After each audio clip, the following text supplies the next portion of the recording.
In this video, let's get to know the process of creating team chats within AVAMIGRATRON. Efficiently create Microsoft Teams chats with AVAMIGRATRON, simplifying setup and ensuring accurate user information for a smooth transition and enhanced team collaboration. Start by navigating to the Migration tab on the AVAMIGRATRON menu bar and select Conversational Migration to proceed. Click on the Get Users List button to retrieve the list of users.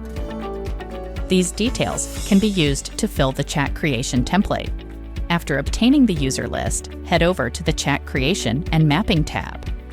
Then select Create MS Teams Chat and download the provided template.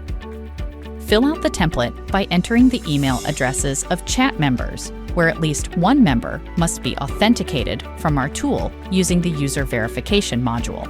Import the filled template and click on the Create Chat button. Once the chat is successfully created, a confirmation message will appear. These chats will be automatically exported, displaying chat ID alongside the corresponding email address in an Excel sheet, and there you go.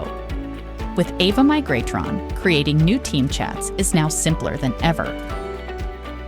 Ready to make the switch? Reach out to us at sales@avamigratron.com for questions or demos. We would love to connect with you for a smooth migration journey.